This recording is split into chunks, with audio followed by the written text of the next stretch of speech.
नवनीत। अध्यक्ष महोदय, आपका बहुत बहुत धन्यवाद। संवैधानिक schedule tribes third amendment bill 2022।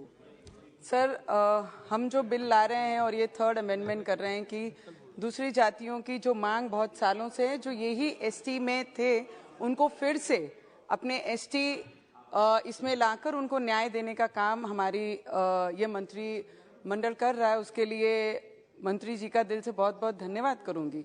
Schedule tribes के जितने भी लोग हमारे कलीग्स यहाँ पर बोले, सभी ने अपने अपने क्षेत्र के या अपने राज्यों के जितने भी ट्राइबल में रहने वाले आदिवासी भाई बहन हैं, उनकी समस्याओं के बारे में यहाँ बताया।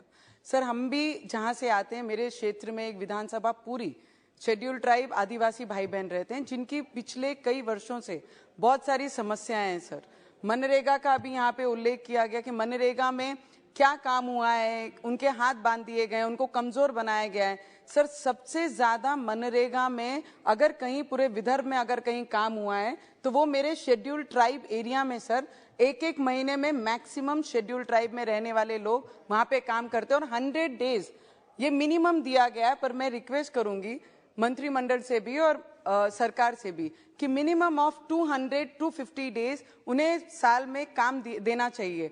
वहां पर सबसे बड़ी प्रॉब्लम है सर माल न्यूट्रिशन की और सिकल सेल्स की मैडम, क्योंकि वहां पर जो लोग रहते हैं ये सब चीजों की उनके बहुत बड़ी समस्या है। वहां पे हॉस्पिटल की कहीं सुविधाएं नहीं है, वो सुविधाएं हमें देना बहुत जरूरी है। और गर्भवती जब डिलीवर करती है तो अगर वहां पे कोई इमरजेंसी केस होता है तो 150 किलोमीटर उन्हें अमरावती आना पड़ता है और बीच में ऐसी दुर्घटना हो जाती है तो कई बार माता की भी डेथ हो जाती है और बच्चे की भी उसी के साथ डेथ हो जाती है।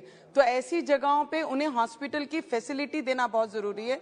आज भी मेरे क्षेत्र में मैक्सिमम जगह मैडम ट्राइबल एरिया में कनेक्टिविटी नहीं है, टेलीफोन्स नहीं है, इंटरनेट काम करते नहीं है। 108 फोन करने जाए तो 108 फोन एमपी में लगता है। ये सभी समस्या है। उसके साथ एजुकेशन की मैडम बहुत बड़ी प्रॉब्लम है। जितने भी ट्राइबल एरिया, चंद्रपुर हो, हमारा अमरावती मेलघाट का क्षेत्र हो, जहां जहां ट्राइबल्स एरिया होते हैं वहां पर एक तो हमें भाषा की प्रॉब्लम है। हमारे ट्राइबल क्षेत्रों में जब हमारे टीचर्स वहां पर आते हैं तो वो नॉन आदिवासी होते हैं मैक्सिमम और उन्हें हमारी भाषा नहीं आती है। हमारे बच्चों को उनकी भाषा समझती नहीं है, उनको हमारी भाषा समझती नहीं है। और हमारे बच्चों को अगर जॉब अपॉर्चुनिटीज देनी है तो 150 किलोमीटर प्लेन पट्टे से हमारे वहां पर आदिवासी क्षेत्र में आने तक के लिए उन्हें बहुत कष्ट करना पड़ता है। जो टीचर्स वहां पे पढ़ाने आती हैं, हमारे बच्चों ने बीए डीएड किए हुए हैं आदिवासी के, तो उनको ही अगर अपॉर्चुनिटी उस क्षेत्र में दिया जाए तो वहां के बच्चों को ना लैंग्वेज प्रॉब्लम होगी, ना एजुकेशन प्रॉब्लम होगी, अच्छी पढ़ा सकते हैं।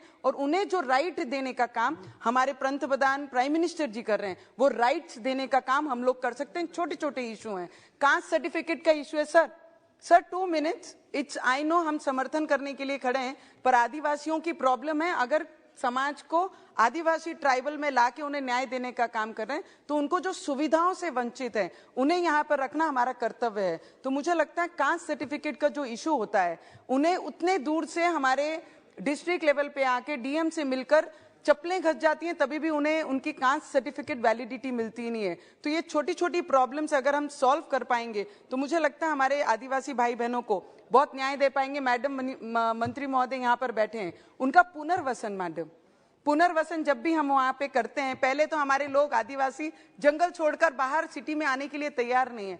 अगर वो जंगल छोड़कर प्लेन पट्टे में आते हैं तो उनको जो राइट्स देना चाहिए, घर छोड़ने का जो मुआवजा देते हैं वो 10 लाख रुपए देते हैं। और शहरों में 10 लाख रुपए में आज कहीं पर भी किसी को भी रहना बहुत मुश्किल है। तो उसके लिए पुनर्वसन की जो राशि रहती है उसे डबल ट्रिपल करके उन्हें सुविधा उस चीज की भी देनी चाहिए, तब जाके वो अपने घर, अपना जंगल, अपना प्यार छोड़कर वो शहरों में आएंगे। तो उसके लिए भी हम लोगों ने सोचना चाहिए मैडम। और मेडिकल इश्यूज बहुत ज्यादा हैं जो मैंने बताए हैं, और फार्मर्स के issue, last 1 minute sir, just 1 minute, किसानों के मुद्दे हैं मैडम। जब ट्राइबल क्षेत्र में हम जब रहते हैं तो वहां पर जितनी भी जगहें हैं वो फॉरेस्ट में आती हैं।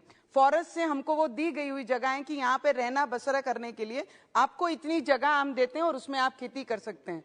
पर वो खेतियों का फॉरेस्ट को लगा है करके वाइल्ड एनिमल्स का इतना बड़ा प्रभाव रहता है कि काम करने के बाद वहां पे बुआई करने के बाद हमें वो चीज हाथ में लगती नहीं, क्योंकि वाइल्ड एनिमल्स पूरे जानवर खा लेते हैं। तो मुझे लगता है ये सब चीजों का भी निपटारा करना चाहिए। पर मंत्रिमंडल जब भी ट्राइबल को लेकर यहाँ पे जो भी बिल लाते हैं, हम उसके साथ में हमेशा खड़े हैं, क्योंकि ट्राइबल आदिवासी लोगों को, क्षेत्र में रहने वाले लोगों को न्याय मिलना ही चाहिए, क्योंकि उन्हें ग्रोथ देने वाला ये पिछले 8 वर्षों में जितनी ग्रोथ ये प्राइम मिनिस्टर जी के मंत्रिमंडल द्वारा और प्राइम मिनिस्टर के द्वारा दे सकते थे, मुझे लगता है उससे कहीं ज्यादा आप लोग दे रहे हैं। पर छोटी छोटी इश्यूज हैं, उनके लिए भी अगर आपने सपोर्ट किया मैडम, तो बहुत ज्यादा हेल्प हमारे आदिवासी भाई बहनों को होगा।